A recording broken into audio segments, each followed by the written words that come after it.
Hello, everyone, and welcome back to Alchemy with Sheeana Leigh. Today, I am joined by the delectable Hannah once again for our deep dive into the mini embodied oracle series that we are co facilitating. And these are the foundations of the work that we'll be both bringing you in Greece in September on Tinos Island. So, this is a huge piece and part of both of our work. We're both very, very passionate about earth work, land work, the land calling us. And that is what we're going to be deep diving into today. So, welcome again, Hannah, onto our delicious series. And yeah, just come and introduce yourself to the space if you feel called and open us up to your passion about the land and earth and this work. Yes. Happy to be here once again. It's been a pleasure. And I love that our last conversation around sisterhood just felt so powerful and we anchored it in just so beautifully. And I really received something from telling those stories. And so I'm really looking forward to telling some more stories and sharing also, what's been really clear to me. And I think you could see this in almost every spiritual tradition, some kind of variation of this. But it's like as humans, we have been bestowed the responsibility or the mantle of stewarding and taking care of the kingdoms of life below us, meaning the animals, meaning the plants, meaning the minerals, meaning the land itself. And anyone with eyes, I think, can see that we have not held that mantle or that sacred responsibility so well. Like just seeing especially how we've treated the mineral kingdom, especially how we treat animals. And like I have a particular passion for restoring reverence and this sacred responsibility when it comes to these. And when I say below, I don't mean worse. I mean more innocent. I mean without an ego, without a rational mind that is essentially like humanity when it was in a more infant consciousness, right? We had this group hive mind that was very similar to how animals interact. And when you watch how packs move or herds move or flocks of birds move and they move in sync and they move as one, like, yeah, there's a way that like we have a different type of consciousness. And with that different type of consciousness, we I believe are meant to use that for the benefit of all beings. And I actually believe that like this is how we were this hive mind consciousness to the beings that are now angels, right? And there's angels, there are archangels, and this entire hierarchy of beings. And our place in this is that we are moving to this next phase of our evolution of our eternality. But part of how we do that is how we steward the kingdoms of life that we're responsible for. And so this is something that I'm super, super, super passionate about. Love animals. And I think it's funny that I really don't have a green thumb, but I do commune with the plants. I don't have the best track record with growing things, but with touching Really is trees, now. What is that? right? But like with communing with plants, and I have a lot to say about plant medicine as well. And it feels like, and I think we'll be able to touch on that, but it's just like we have had an extractive relationship with the earth, with the plants, with the minerals. And it is, I believe, a big part of like a big root cause of many, many of the issues that we are facing, especially health issues, physical issues, because we are not in right relationship with that which, like the elements, for instance, that are on loan, that we are borrowing, that are serving us. And we're not just meant to take, it's meant to be a mutual relationship, a mutually beneficial experience wherein the elements are better for having moved through the energetic architecture of our system, as well as our energetic architecture being better for the minerals having moved through us. Like the water on this planet. Oh, there's so many places that I feel so much passion, and I'll just like pass it back to you in just a moment. I think the last piece I'll say, because I think it really illustrates what I'm talking about with this mutual relationship. Like I think plant medicine is a place where we see that humans have shown up to plant medicine, however ceremonial, to get something. And for Oof. years now, I've been hearing because I used to use, abuse, partake in cannabis like daily. That was part of that was like a phase that I had. And towards the end, and I also, anyone who's a millennial probably or older, right, saw how we completely bastardized what was once like a actual earth medicine into like a something so synthetic and like it's like chemicals and like how can we extract this and make it the most potent, and it was just and like the plant started talking to me towards the end of my journey with her of like I'm hurting and like I'm sick of being used. And I actually think that and I've heard people share this about psychedelic plant medicines as well, versions of this, where it's like the plants know that they were never meant to be the thing that you relied on to access higher states of consciousness. And they won't continue to show up for a relationship where they're being extracted from. And I feel like the calling is on humans now to offer themselves back to the plants.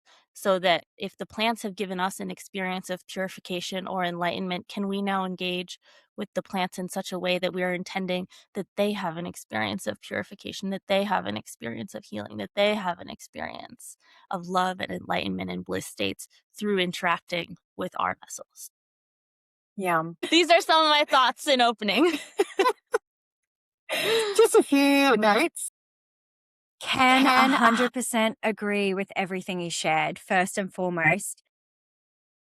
And I also want to say, I'm going to just spin this off to like a complete left field just because I feel like it. I actually pleasure and give my pleasure back to the land quite regularly. So I will go and have like orgasmic states and pleasurable, delicious, reverent states of my body and give that back to the earth while I'm on the land. And honestly, it is the most divine, delicious, nourishing food, not only for me, but for them. And it's such a delicious way to show up just fully as yourself, like raw, naked, reverent, human, and splay that out. And they receive that so deeply. It's so beautiful. Yes. That was really left field, but I really wanted to share that. No, I am so, so with you. No surprise, but like I've had not necessarily the experience of like offering my pleasure back, but typically the way that I work with the land, it's very simple. It's very like if I have extra, if I am resourced, because this is something that I noticed a lot in, like shamanic spaces that I was in. And I don't know if I don't even know if shamanic is the right word, but I just don't wanna name names of this particular teacher, but essentially, they were having people do emotional release work, and they kept saying, like, "Whatever pain you're feeling, give it to the earth."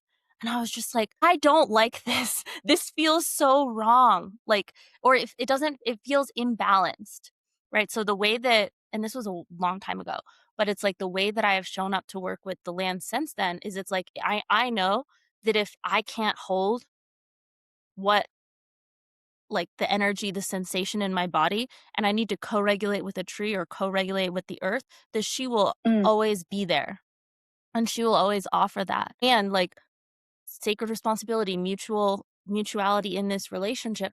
When I have extra, when I am so resourced, I go to the earth and I say, what can I alchemize for you?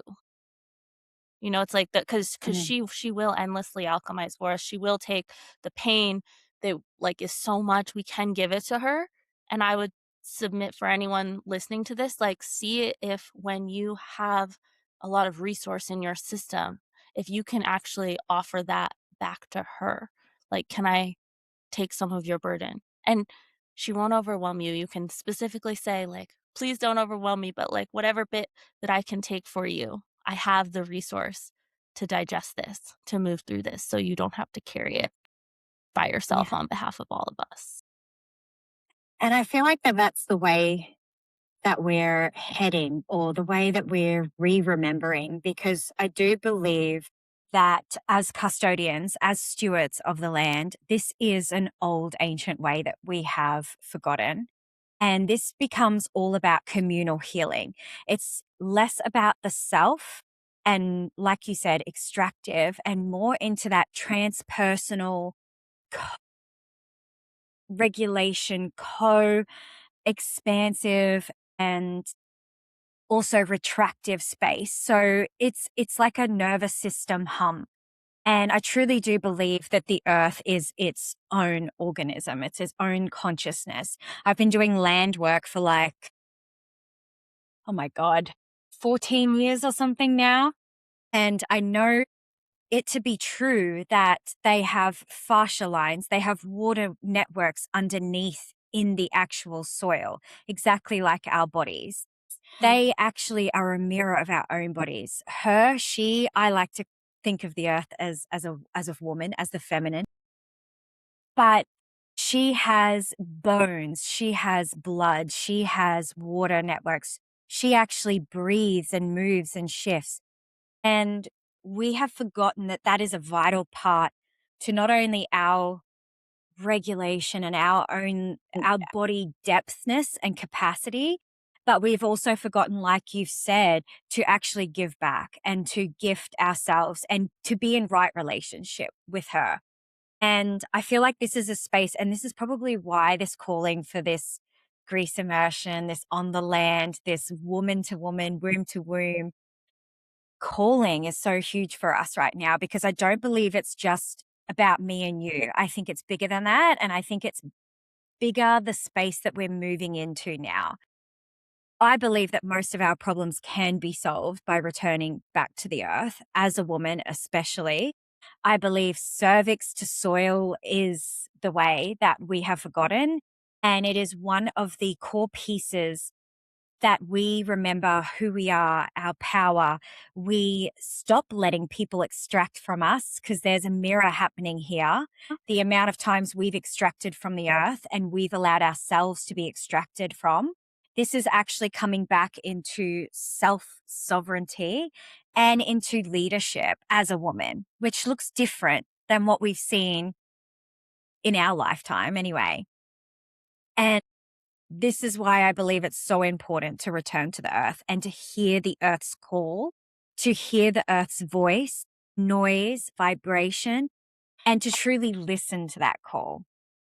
That's something that a lot of people pretend it doesn't exist or goes about there, and it's easy. We're very saturated with a lot of noise.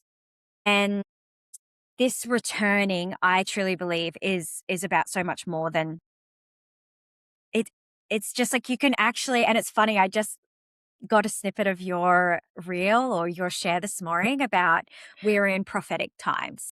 We are in turning times, like as we speak. And if you can listen to that, like, and feel that, you can actually feel that through the earth, what's happening, what we're being called to do, where we're being called to go.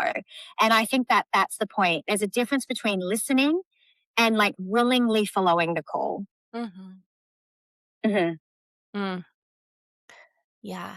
We shared this, I think, on an Instagram live, so not on the podcast yet, but part of why Greece, why now, was the lore is that all of these springs that were dry have started flowing in various places in Greece. And it's like, I think what you were saying is so spot on, where it's like, this is also communication from the earth of like, the tides are turning, or the time of transition, or however we want to speak about this.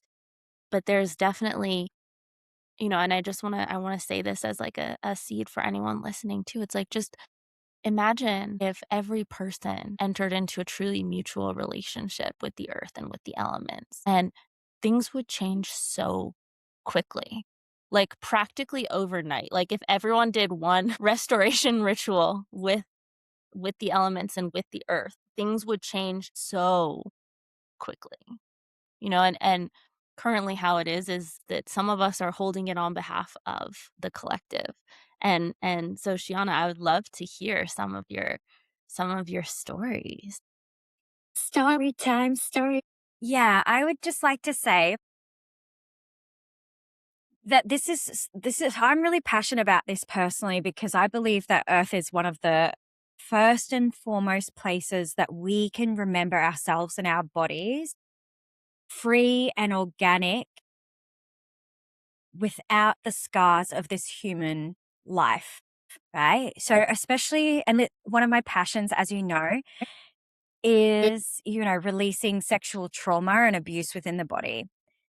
And I believe that when we're with nature and when we actually are connecting with the earth, it is one of the spaces that we can truly be seen and held and supported on such a deep level and layer. And now this is before God.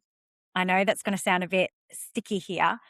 A lot of religious trauma and shame is held within the word God and with God, being male, he, all of the layers. But with the earth, I find it is a completely neutral space. Like it is a space where our cells remember, transcend everything. So for me, this is one of the first points of contact in my life that I've ever had where I actually was able to process a lot of my trauma. And it was so simple and so easy, just laying on the earth, right? And feeling my belly and my womb connected to the earth and just letting everything melt away, not just giving it to her or to it, but to actually just be and be held in that, whatever state that I was in. Because I love all the science that's coming out now with the mycelium networks and how the trees are interconnected with the roots and how we can actually be read by a tree, right? And I've always known this, but now it's coming out and I love this. So I want to share about the first time I started connecting with the earth was very, very innocent. It was when I was very, very young. And I don't know if you can relate, but I find a lot of us that are really connected to the earth have these experiences with like fairies and fays and being younger and having the play element and with these beings in forests and woods. And they were 100% real. They were 100% real. I didn't imagine them. And that was when I knew that I had this like deep connection with the earth. And when I started about around when I was like 25, so that was like 14 years ago now. Oh my God. Was the first time that I actually got a full pull to a land. Now, I didn't actually know what I was doing at the time. Obviously, I was still in my party era, to be honest. I was moving through a big space of trying to change my life. And it came through so strong when I was like 25. And I was feeling this actual strong pull. I didn't know anything about anything. I wasn't very spiritual. I did get into like Louise Hay, like you can heal your body and life. I was trying to stop drinking, stop drugs. In my younger years, I was a drug addict. So I was like, I'm sick of my shit. I'm sick of my trauma. I'm sick of like repeating the same patterns in my life.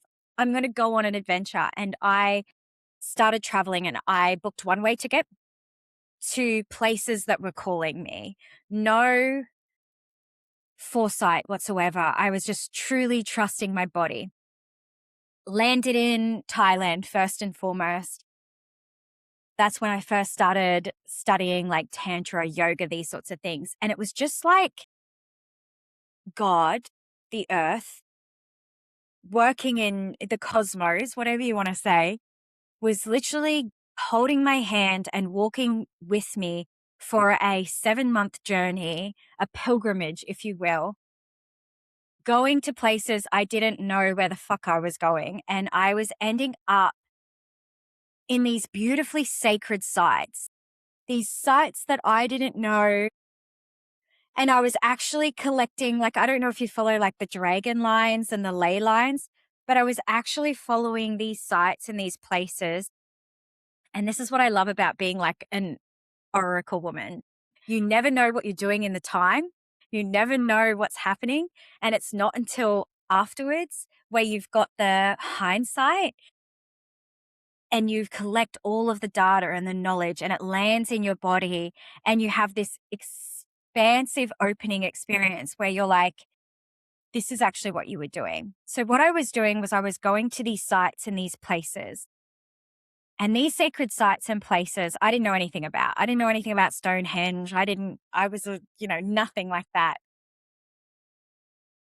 And I was going and I was being told what to do at these spaces. I don't know if it was God, earth, who knows. I was being led very specifically to certain spots on these sites and these lands. And I was being told to touch certain sites and lands and say certain things. And I was like, I don't know what's going on here. And then it wasn't until afterwards that I found that I was actually following a very specific line of the earth. So the land and the earth was actually calling me to these places.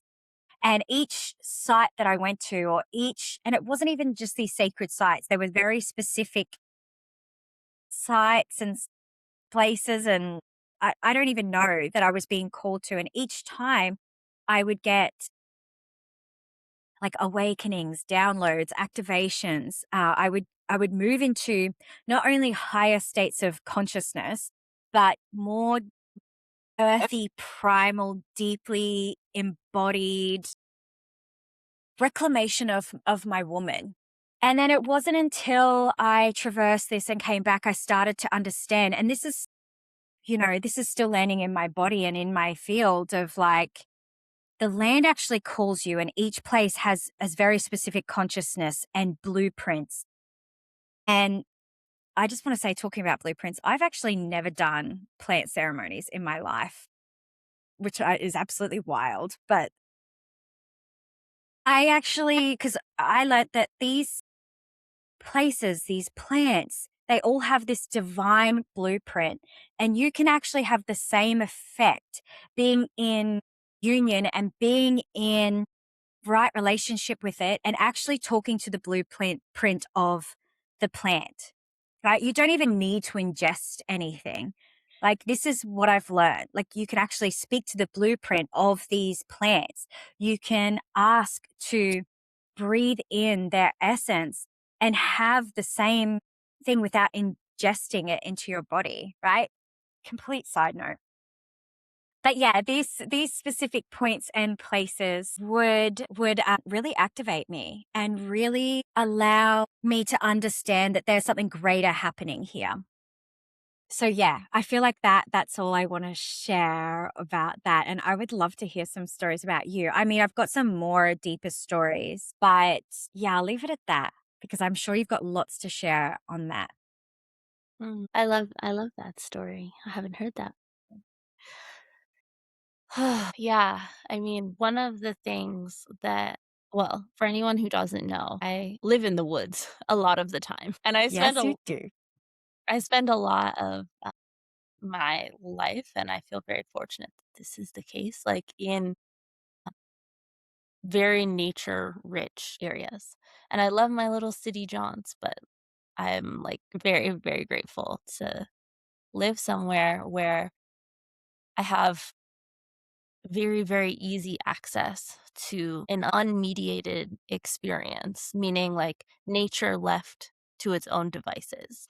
And I don't want anyone to feel limited if they live somewhere where all they have is like parks and harbors and whatever else, but there is something about entirely unmanicured, entirely left to its own devices, nature. Go into any body of water as well. Like it's so restorative because it runs on completely organic architecture.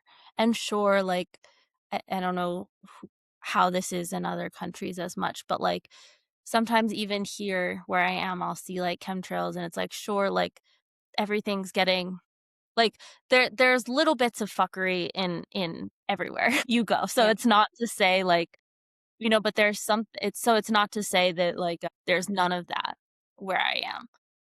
However, what I know is that and what one thing that I know is that when you're in a coherent field, such as somewhere in nature that has been left to do its thing on its own, running the organic architecture, running the life force, the currents through itself without any interference, that your system can go and receive in that environment that coherence. So, like, you will be cohered in that experience. And I've heard Clay told me this story just the other day that I guess there was some guy who had cancer and he just went in the woods and like lived off the land for 40 days, thought he was going to just die that way, and he healed. Like he Mm, can't, like his cancer was gone because all he did was get into such intimacy in nature, and then nature restored him.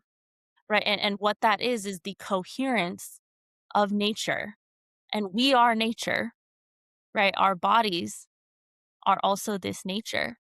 yeah. But there's been so much interference. And yeah, I mean, and I don't think we need to like really harp on like all the things that humans have done to nature. I think anyone here can I knows mean, and it's so clear. Look at the way we're living. We're completely stripped and severed from the land. As you like the know, way in farming and agriculture and just and like water Mhm. treatment plants, and it's just like, you know, and there's an analogy, and you start to speak to this earlier too. Something I say a lot in my work is that the way women treat their own body sets the tone for how men treat them.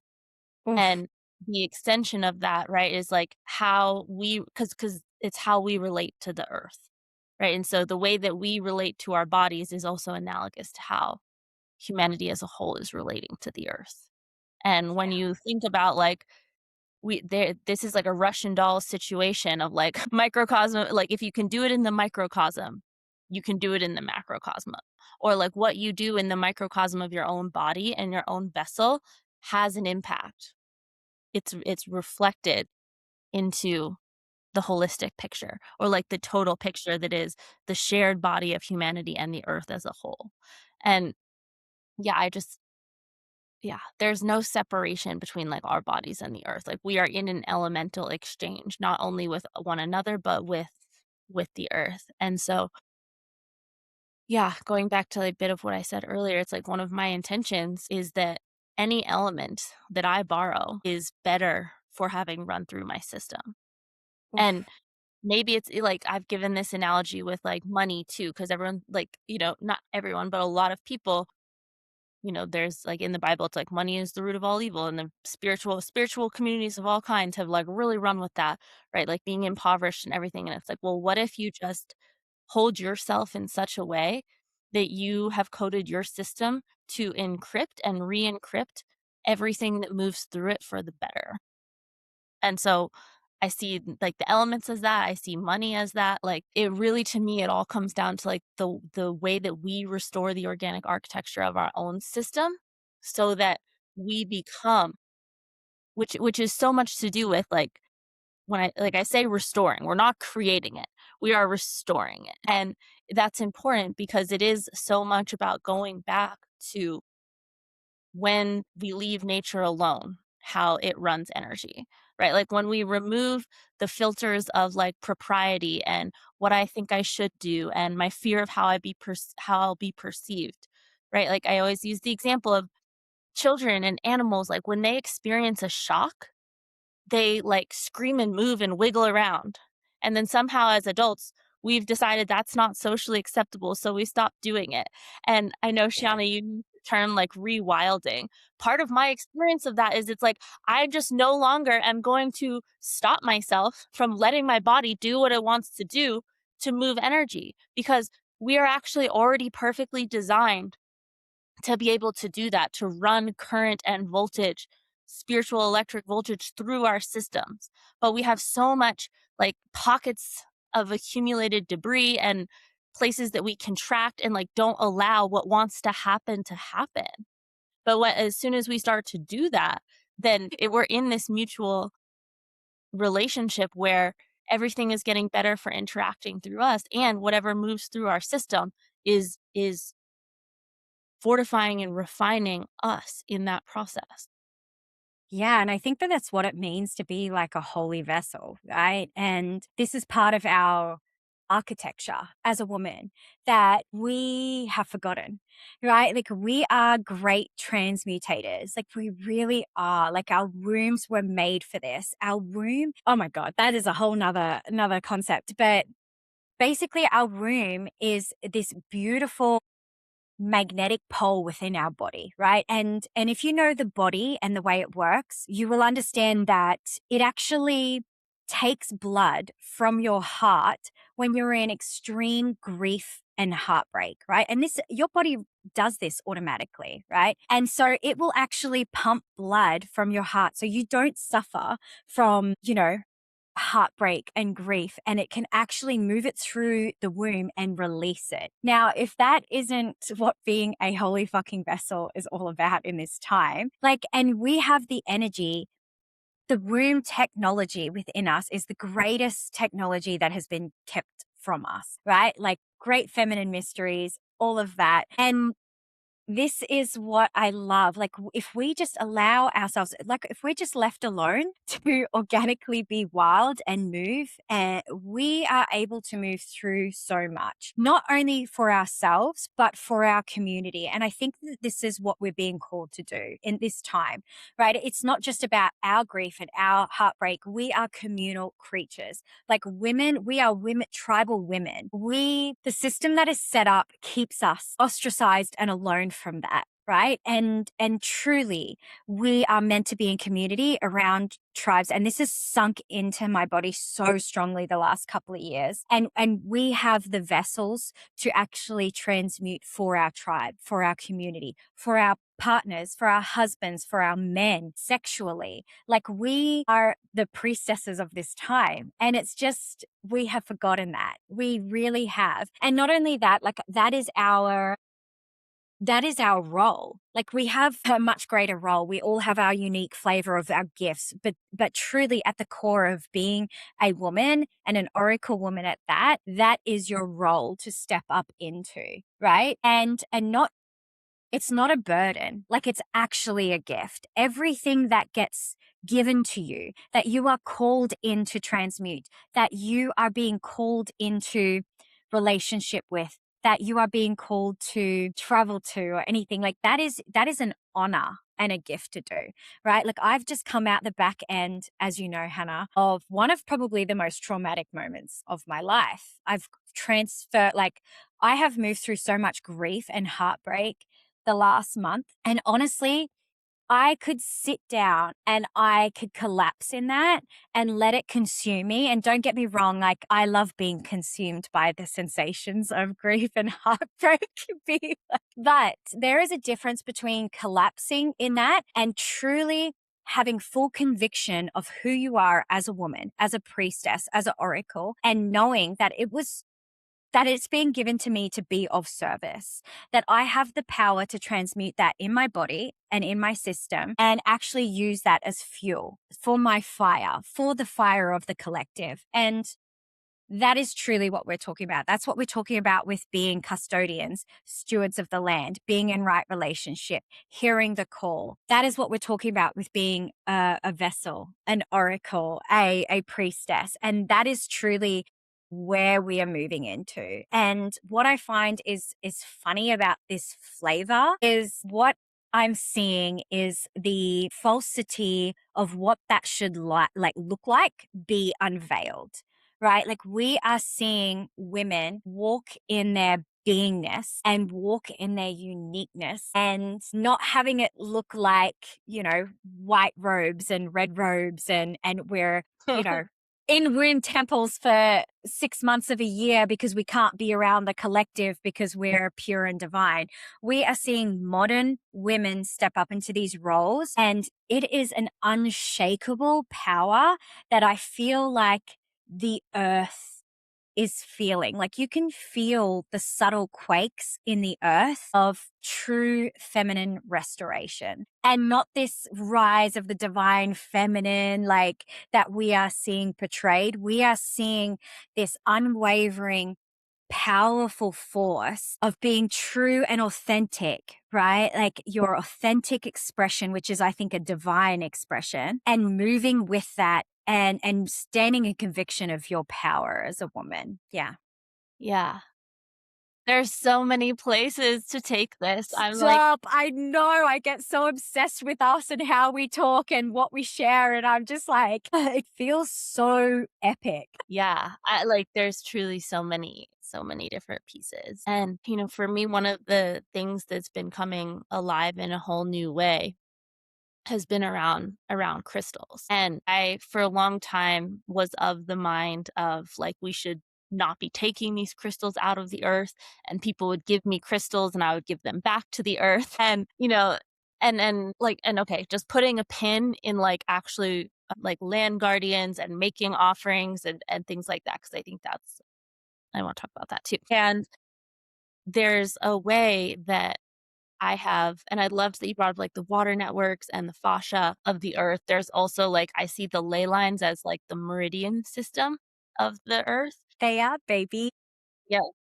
And so with the crystals, I started to really get this connection between the silicate matrix of our bodies, which is, unfortunately, like, if you see, like, hair, skin, and nails, like, when you're depleted, those are some of the first things to go or to show signs of weakness. And so the silicate matrix of our body and our fascia, like, they're very connected. And actually, yeah, I've been seeing it as this journey of becoming crystalline.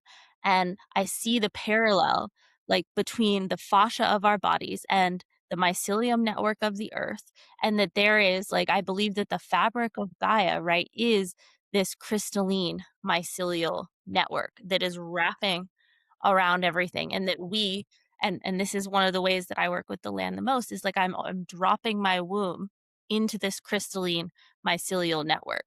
And that there is a mutual exchange of, like, my circuitry and the earth's circuitry. And it's so simple. And again, I just want to say, if every woman did this, things would change so quickly. Yes. It's Yes. and I love what you're speaking to, because I do feel like there is a, and I don't always like to use the word balance. In fact, I hardly ever use the word balance, but there is, in some way, like, uh restoration of right relationship between the masculine and the feminine poles or principles. And, just to throw throw something a little wild out there, and I don't know how you feel about this, Shiana, but, like, I really see that the asteroid belt is an example of a planet that exploded because it failed to do this. And so, like, that's kind of the worst case scenario of what could happen if we do this work. And the other situation, right? And to me, this is really connected to Christ, but it's like that, essentially, the incarnation of Christ was the solar force, the solar logos, the sun itself entering the earth. And I actually believe that the earth called forth the penetration of the sun because of where, well, the tipping point that it was at. And so, like, I believe that the earth is on a journey of becoming a sun. And I believe that the opposite, right, would be this explosion of the planet, which is how we got the asteroid belt. And then the last thing that I'll say is that, Woo! so this is serious, but we're laughing. If you can't laugh, what's the point? Exactly. Um, and so there's a piece about the land guardians, and then there was one other piece that I wanted to really say, because you were talking about the sacred sites, and the sacred sites were so connected to the sun and the stars. Like, Yes, all they are. like all of these different ones, they were so connected to the earth in relationship to the cosmos. And so part of what we're also restoring is the connection, which I think humanity used to have a different kind of clairvoyance or visuals, where it's like, these constellations, they were appearing as beings. And that's how, like, all of this stuff that we can't explain, how were they such precise astronomers? It's like they had an actual communion that we have lost and that we are restored. Yes. Yes. 1,000 times. Yes. And I wish more people would get it, right? Like, I actually wish more people would get it. I'm so sick of like this woo-woo spiritual side being shunned or dismissed because it's not backed by science and, papers and logic and reason. Everything that we have known to be true, everything that we can feel with our bodies, everything that goes beyond the five senses, right? Like we only know about the five senses. There's so many more senses than that, let me Mhm. tell you. And the people of the earth, the stewards, and it's so steeped in our culture here in Australia. Like I'm talking traditional Australians, like the Aboriginals. They had this beautiful relationship with the stars, and they spoke about this. Like the seven sisters was the seven stars in the sky, and they were actual Leads, beings. right? And these sites that were really, really revered in ancient times were huge cosmic energetic sites. Like I really believe that the civilization we had previously is not the civilization is far more advanced than what we are now. And truly being in sync with the stars and the land and the earth allows us it's a bit of a contradiction, right? Because they're pushing artificial intelligence, technology, science, literal papers and very cognitive mental constructs upon us. And you think, oh, that's the way of the future. But I actually truly believe that the way of like higher consciousness and intelligence is the way of the land and the stars. And it is ancient. It is more ancient than time itself. It is the original paradigm, right? That we have been stripped off. And this is what keeps us out of our power, out of our organic architecture as a human, not only as a human, but as a woman, and out of our womb. And yeah, I'm so sick of the woo woo verse science verse, like, because we know, like we know the actual intelligence of the land and the stars and of the community long before we're told about it. But we have really dumbed ourselves down in society to think that we can't possibly know without news, without somebody telling us, without reading books, but truly it's all a load of shit. It's really all a load of shit. The history we have been told is a lie. Mhm. And I hate to get all conspiracy up in here and we're kind of getting a little bit deep, but it is, I know it because you can feel it in your body, right? Like if you're connected to your body, to your senses, to your womb, to the micro of the macro, as you spoke about before, you can actually feel the tenseness, the tightness, and the no and the rejection of this like ancient history in your body, right? And I love that you spoke about the timelines that you're sort of seeing lay out and how we have a little chuckle about because it's all that deep and it's all that important. And on the flip side, it's going to be what it's going to be. But I wish more people would take it seriously. I wish more people, I've been seeing a bit of this actually, which I'm quite surprised about. Like and this is like witch, for some reason I ended up on witch talk. I don't know why. Maybe because of my pagan nature.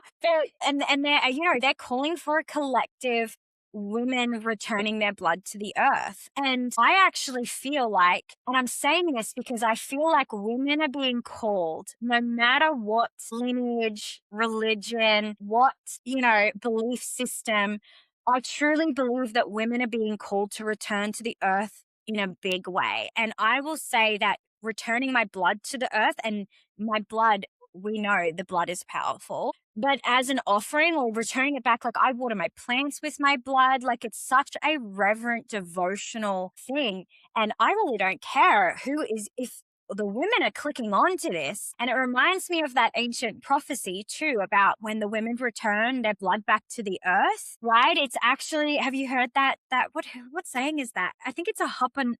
I'm going to say this wrong and I'm going to butcher it and I'm so sorry. I think it's an Indian hopper. No, hopper. Ho mhm. Sorry, I'm sorry. I'm sorry. It's an ancient prophecy, Cancel basically. her. I'm just kidding.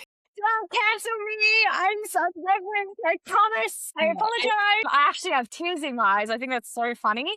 But there is an ancient prophecy about, and maybe it's Peruvian. Honestly, I don't even know where it comes from, but there is this prophecy about when the women return their blood back to the earth, like the world will start to shift, right? And I love that you spoke about prophecy today in your sort of background and your knowings and what you know. And to me, like, we are in prophetic times. Like, that is a prophet, an ancient prophecy that I have seen for the last 10 years, but I'm actually witnessing it in real time. Women are being called to return to the earth. Women are like being asked to return to their blood because the blood is actually of earth, right? And this is why, like, the women, we Yeah. are just in such delicious times, and I wish women knew that. And also, as a side note, this is, I'm going to throw a spanner in left of the center. You spoke about how women related to their bodies.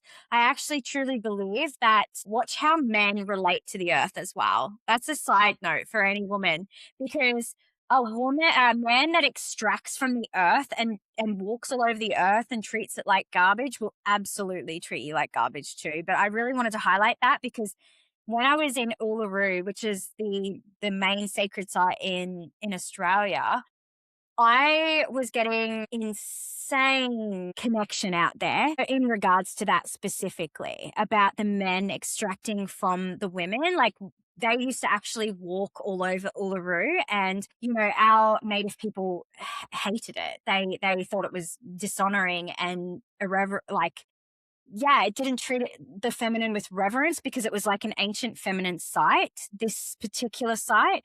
And it was so interesting because talking about the land calling you, I got called out to the land a few years ago when I was with my ex husband, Steve.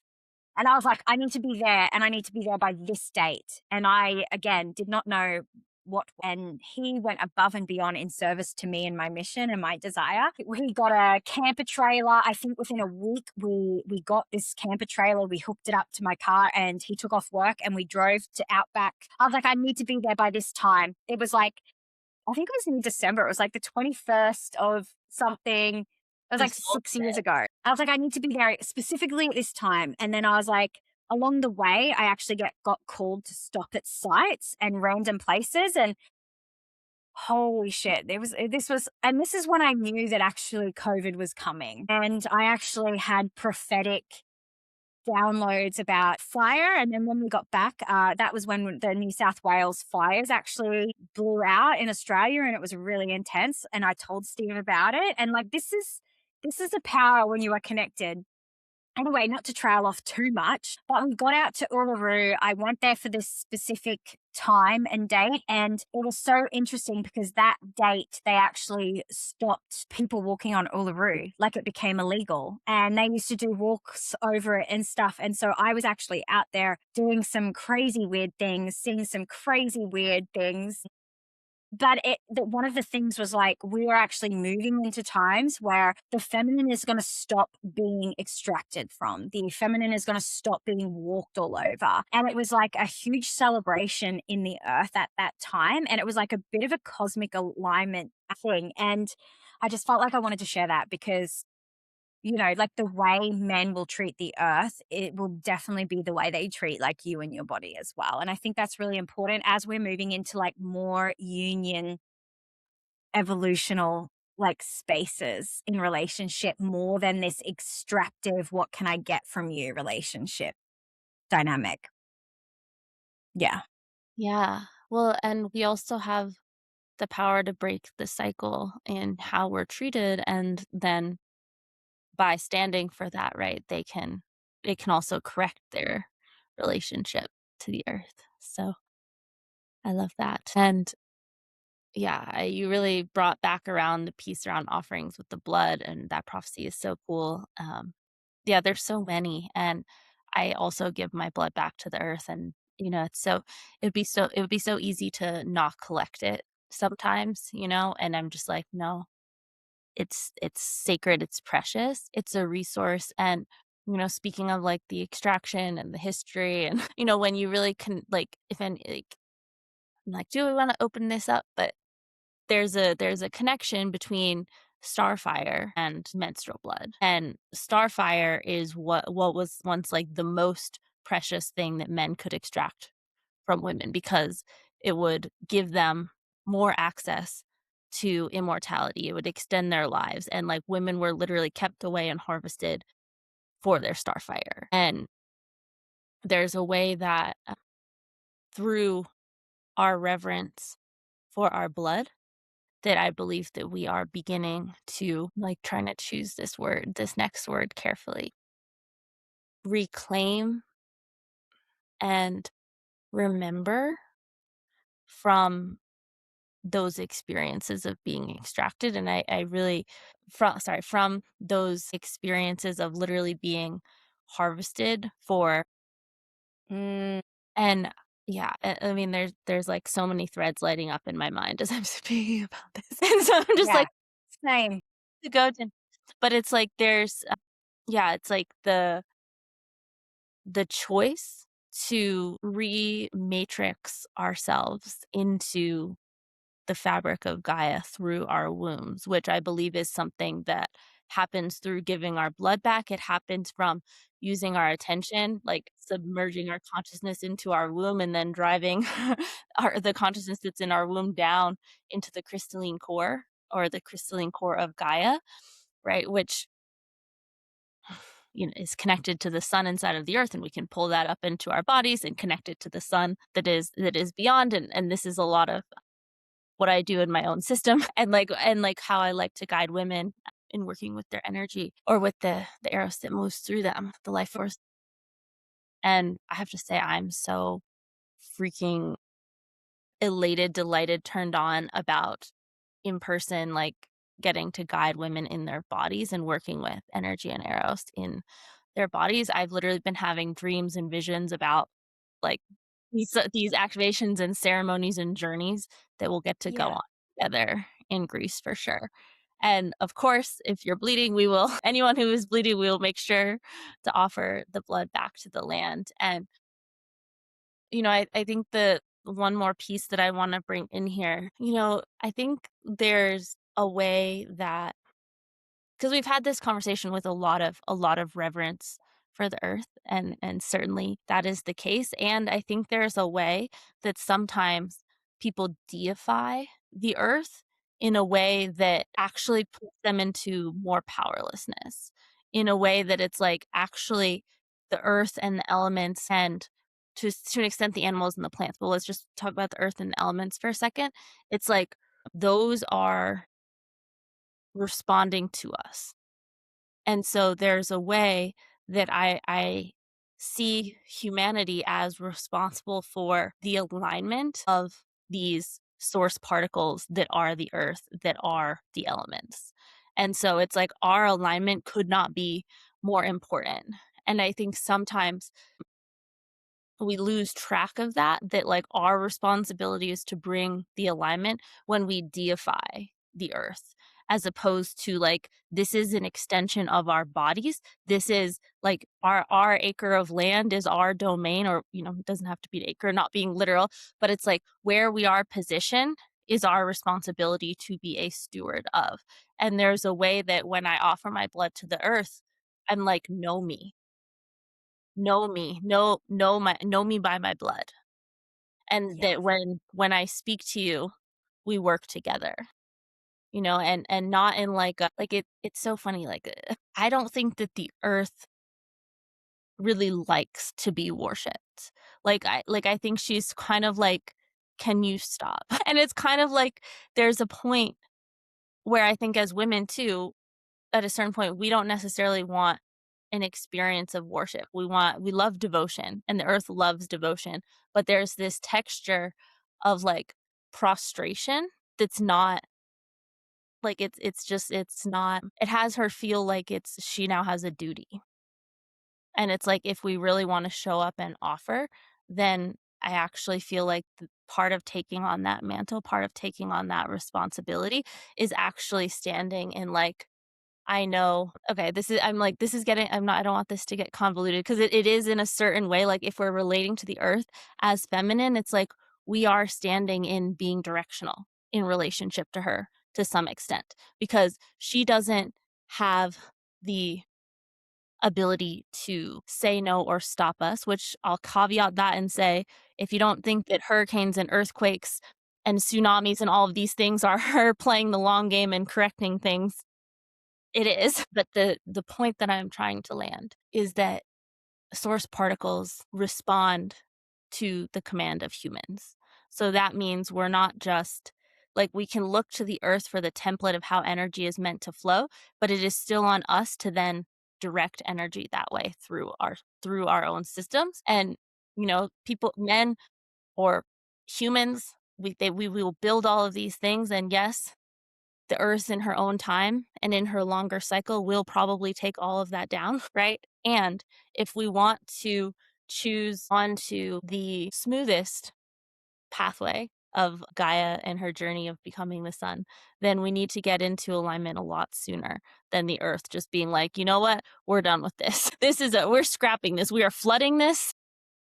Mhm. We are hurricaning this, and Mhm.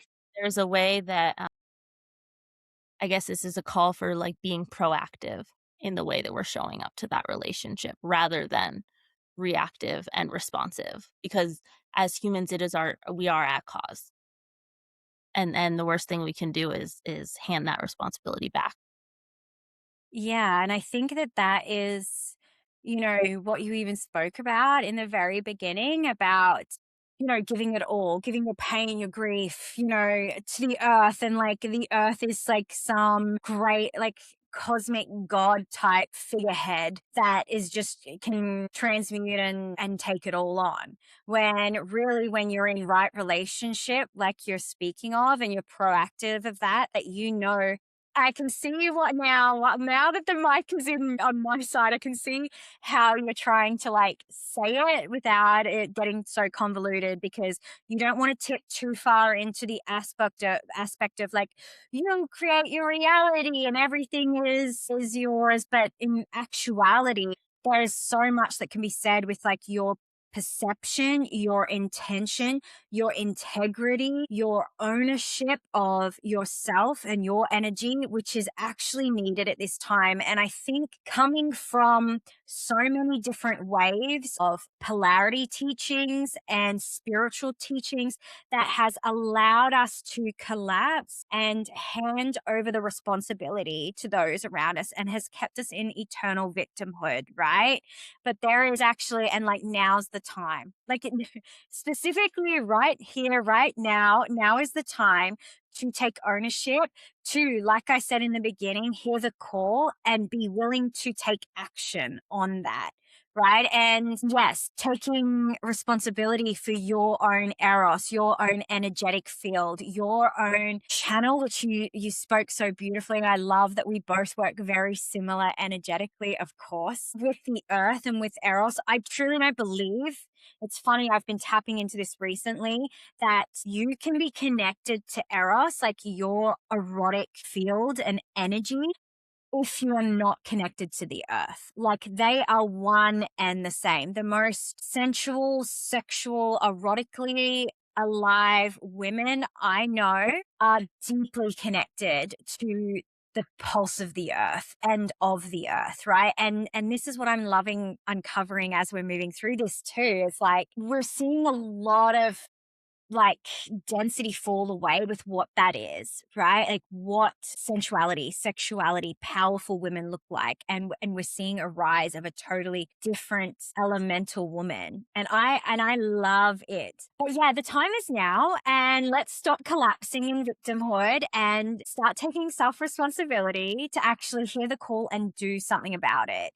Because, and I see this a lot in women, especially in our spaces, I would say, like our spaces, as in the sexual, sensual, developmental, spiritual fields. I feel like both of us have a very broad spectrum, but we have kind of been conditioned to collapse and also soften in our posture But and I love that you shared this about how, being an oracle is a service-based posture. Like it is and I want to hand that over to you to like really cement that because you say it so eloquently. But we think being in service and being a woman or being feminine or this, that, and the other, we have been conditioned and programmed that that means that we fall back, we let things happen, we give other people, the lead, but I do not believe that that is truth. And I see the unraveling of that currently happening. And it's happening quite fast, which I am so here for. But we're also sort of scrambling like, okay, well, what do we do? What do we do with this power? Where do we go? Where do we lead? How do we? And we're kind of creating like this delicious.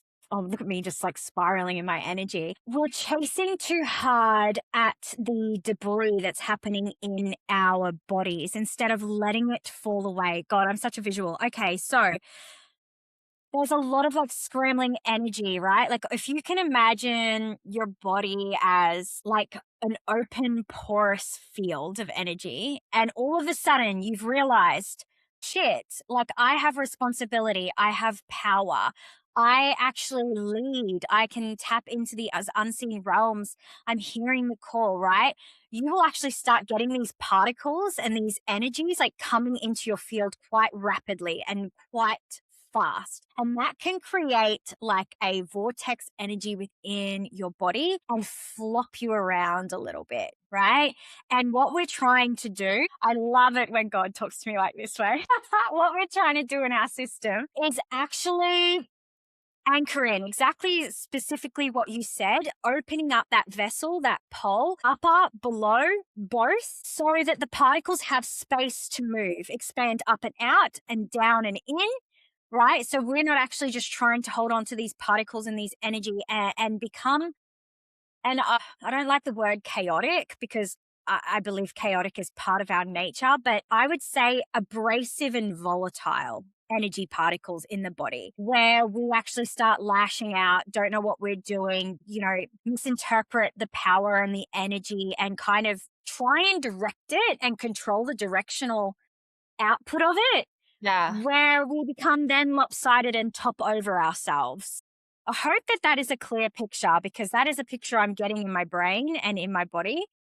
And so this is what truly stewarding, owning, self-responsibility is. And the posture is it's not a flimsy allowing posture. It is an active posture, right? And so Hannah, I'd love for you to share a little bit more on that because you speak eloquently in this field and I speak in pictures and symbols, so it seems. So take Thank us you. away. Thank you for being with me in my, not as articulate just moments ago, and then I feel like I cohered more through hearing you, so thank Beautiful. and yeah, what I was wanting to express is that because we can certainly, like, like, let's just start with the word conduit, right? It's like, we actually are conduits, and like, one of the ways that I see this and have taught this before is it's just like the earth is magnetic, the sun is electric, and we are electromagnetic. So quite literally, the sun and the earth are in contact through our body. And we can increase the magnetism through our connection to the earth. We can increase the electricity through our connection to the sun, and we can increase the potency of our own electromagnetic field. And Yes. yes, It's and so just a big battery, baby. exactly, exactly. And so, Love this. yeah, it's there's a surrendered co-creative way of and that's what I was trying to say. It's like the earth doesn't want to be on a pedestal in relationship to us. She wants to be in a partnership with Yes. us. And the mistake I see is when people put the earth on a pedestal and like make her into this deity. And I just want to say to anyone listening who does that, it's like the earth on behalf of the earth, stop doing that. Like, she's like, "Please, can we work together without the weird power dynamics?" Which is I also will like to highlight this that I actually started to relating to the earth as like a mother. Right. And that's how I first started relating, and it was deeply healing to like my somatic body to, and especially, and just from a somatic lens, this was deeply restorative to my body to relate to her as like a mother. Like she was the mother, because I didn't have a very good mother head. I didn't have a very good mother figure. I didn't have a dad. And to relate to it like a parental figure and like reparent myself through that was the only way I got in right relationship with God. So in saying that, I truly like, I just a little high, like a little side note. There is time, and I've spoken about this with you before too. I believe that when things are so desecrated in our bodies or our system, there is an element of worshiping that can be beneficial, right? But not, I don't think we should be worshiping anything. I don't even think Jesus wants to be worshipped, to be quite honest with you. But, you know, there we want to be in relationship with these things, these energies. We don't want to pedestalize them. That is over. But in saying that, I do believe that there is an element of traversing a bit of like even my body. Like I've worshipped my own body to restore it and bring it back into right relationship because I was so severed from it. So, just as a side note, whatever relationship you have to get into to restore true, I would say organic relationship that is like in harmony and like synthesizing with each other. Is that the word? Synthesizing? Then Synthesizing, I'm also hearing, like, symphonizing, like yes, that whatever that like hum together, like harmonics, like your internal harmonics and their harmonics, like really humming together organically, right? Without fragmented or distorted lenses of hierarchy.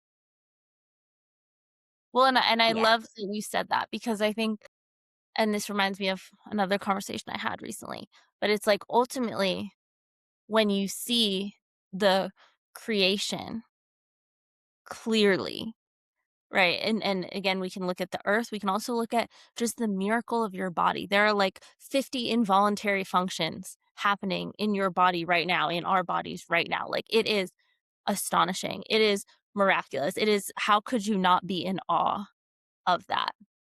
And so when you really see the creation for what it is, there's this feeling of awe that naturally eventually brings us into relationship with God. So that's what I hear illustrated in what you're describing. And that was my experience too. And I think there's this way too that women, especially oracles, right, which and we talked about this in a our second podcast together, maybe. The we'll have to link all of the podcasts we've done We will. where we talk Great idea. about the type of the oracle specifically. We talked about how in earlier traditions and matriarchal societies, which, matriarch like it's so funny how we ended up with patriarchy in a certain sense when you recognize that it was about it's so co-arose with agrarian society and it's so co-arose with property and trying to understand how to transfer everything. But like the fact that we ended up in a patriarchy is so funny because like genetics actually are all passed through the mother line. So it's like Oh the my God, yes. right, like the name gets passed through the father, That's but it. everything else Everything gets else, passed neural networks. Oh my gosh. Even our chromosomes, like, oh yeah. God. But it's like we talk about in that one, like the original role of the oracle was that women are uniquely templated to relate with God in a way that the earth, right? The earth holds there is a sun inside of the earth. The earth is holding the full force of the sun somewhere inside of her. And we are holding like and this is to me the Christ within us is like the solar logos within us, this eternal flame that is I believe growing to take over our whole bodies the same way the sun inside of the earth is growing to like take over the whole of the earth and it will happen at the same time and we will all be this light, this crystalline light. And we're a ways away. We're a ways away, but that is what I see, and so that is what I speak into the power of the oracle, right? It's like, can you actually just see the vision and speak into it and align with it and be guided by it and show up for it and actually create. in that way. Like that is the future that I see. And that is what I actually see as inevitable, but it's only inevitable because I know that there's no part of me that will quit. There's no part of me that won't show up for it. Right? Cuz it's like we are like our destiny requires our participation. It absolutely does. There is no passive ride. There is no passive ride home. Well, I don't even wanna open that again, or like, sure, there could be a passive ride home, but it'll be through a lot more suffering and fracture and whatever else. Yes. I love that you shared that too, because that has really, really come into my awareness. Like probably the last like 6 months, year, I don't even know, but it is really like, okay, you know this, but what are you doing with it? Like, what are you actively doing something? Are you moving accordingly to your visions, to your knowings? Because let me tell you, each and every time I have heard or felt something and I did not act accordingly, I got slam dunked in my face and run into the ground. And I feel like we're getting to a space where we can't play dumb and ignorant anymore, right? Like it's all fun and games for a little while.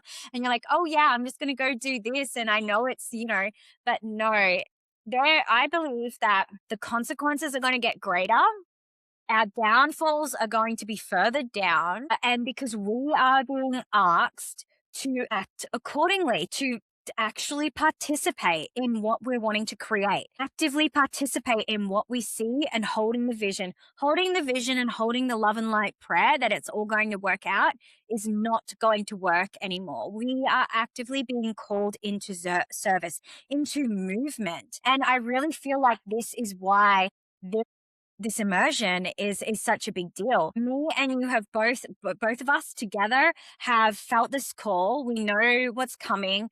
We're hearing, seeing things where we're going, and we're like, okay, we've been asked. Like, what are you going to do about it? Are you going to create this? Are you going to call other women forward lovingly and allow them to stand into this and stand for this, and then what kind of ripple effect is that going to have on the earth? And I think that that is imperative at this point in time, right? We can't just be passenger princesses anymore, although I love being a Or passenger princess. pretend to be ignorant, right? Like, because that's what you're talking about too, is like, I'm gonna just pretend I don't know, but you do, right? And there's a way what I was also wanting to say too, like, that the creation points us back to the creator in a certain way. It's like, this is ultimately, like, the traditional role of the oracle in these earlier societies, these matriarchal societies, it was knowing and recognizing that women have a unique connection to not just creator, but to the unseen realms in between, and that ultimately what an oracle does and what a woman does or can do, right? When she's not in it for her self-serving, like any if she's truly in it for service rather than anything self-serving, or that she wants to keep anything from it. It's like we actually just kind of like we open the channel from the divine, and we also open the channel back to the divine for others. So it's like we're not like I don't want to be seen as like, "Oh, she's so powerful." It's like, no, she conduits a lot of power. She conduits a lot of arrows. And through seeing the way she does it, right, I am reminded of that potentiality within myself. And I am reminded of the way that I too can access that through connection to God, to my creator, prime source creator. And yeah, there's this way, because I was talking with a friend recently about like, and you see it a bit more with male teachers. I'm not saying it can't happen with female teachers, but like with male teachers in power positions, there it seems to just be constant abuse of power when like men are exalted on this pedestal as like a spiritual teacher. Like we are all I hear about. I don't hear, maybe you don't hear about the cases where it goes great, but I feel like I'm constantly hearing about cases where it's gone horribly wrong. Like You know what I mean? And I this whole thing came through because I was like, they don't open the door to the creator. And I think women a lot more naturally do that, where it's like you're We seeing have to. this beauty in me, and I also think, there's something beautiful about the quality of beauty, where it literally means to transfix. And so you can either transfix on your the materiality of your beauty, or you can transfix whoever's beholding you on the divinity of your beauty and be that pathway to someone seeing the divine, not just getting lost in the sauce of the creation, but actually, like, we as women and extensions of the earth get to restore that relationship through awe, through beauty, of, like, instead of getting more sucked into the creation, opening the door back to the creator. Mhm. Mhm. Mhm. And you have me wanna say words on Greece too. I know we gotta, like, wrap this up too, but I wanna say words on Greece, but I'll pass it back to you first. Go. Oh my god. Well, I just feel like that was beautiful, and it's so true. Like, I feel like when we could talk about this, we're clearly very passionate about it. And I feel like we haven't even tipped the surface here. We truly haven't tipped the surface. We didn't even speak on the water element and the springs and all of the stories of how we've been called to different lands and how that's unfolded for us fully. But, I feel like We this. said that we are feeling the call to Greece in a crazy clear way.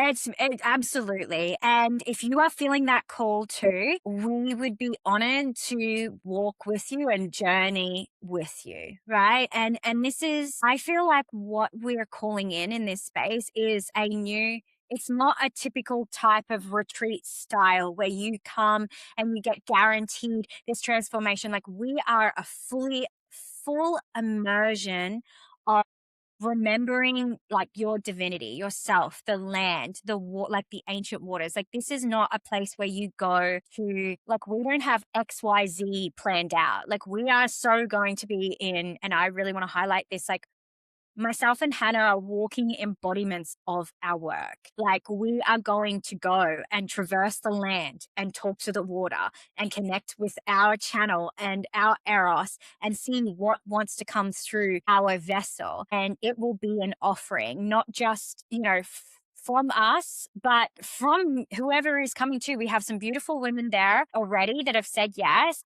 We would love a couple more. It's deeply intimate. And, like, I just know the women that are saying yes to this are also feeling this shift in the earth and are ready to step up into being this conduit, being using, because I've had this on my heart for like months now. I've been told, like, speak up, like, I'm being called into service in a much bigger way, and, like, the more I try and run away from it, like, the more nasty ass shit keeps happening to me in my personal life.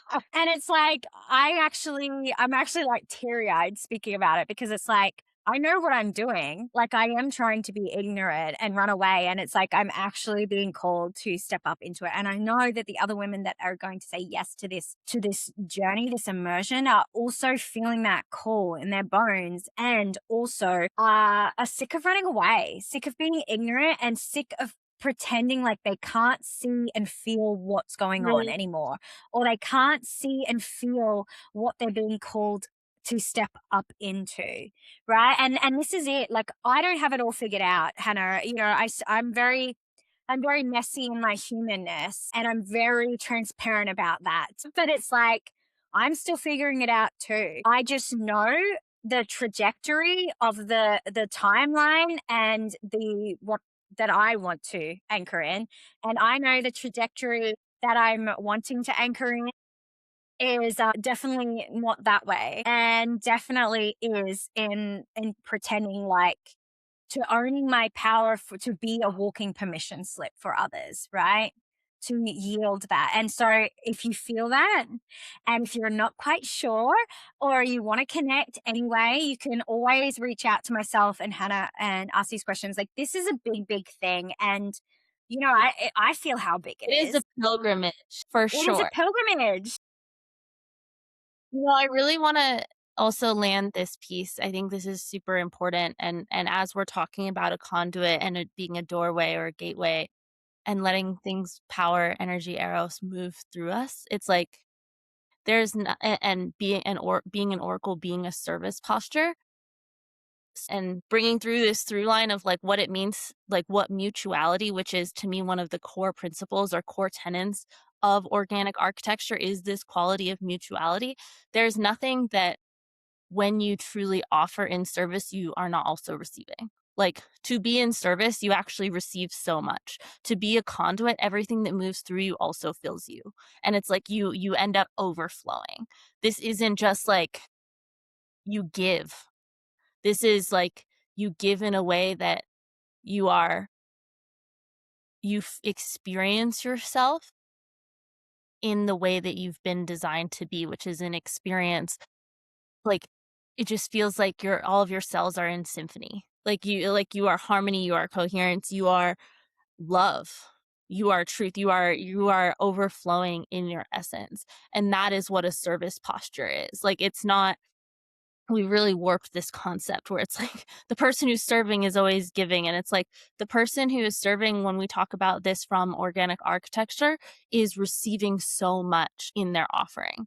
They are receiving just as much, if not more, through offering. And it really comes from like fundamentally shifting the ground that we're moving from, to like from scarcity to what I would say is true, which is that there is more than enough here. There is more than enough resources on this earth for every person to be fed, for every person to have clean water.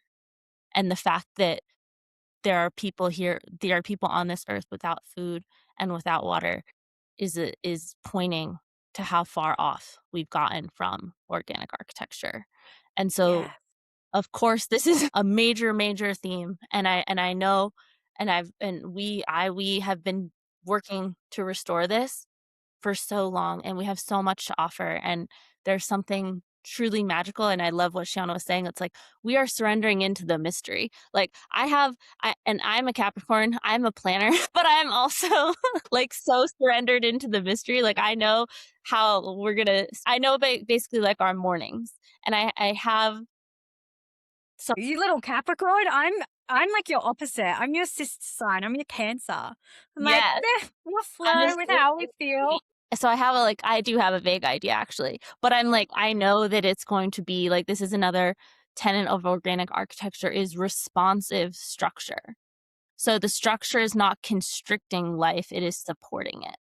It is not Yeah. constricting Eros, it is supporting it. So I have so much like constant inspiration. I have dreams about how it's going to be flowing, how it's going to be going. Like I have a vision of like at least our mornings. I'm like, I know what I want to do in the mornings. And then I have he's cooking inside of here that I can't wait to bring through. And I'm also surrendered into the mystery of it.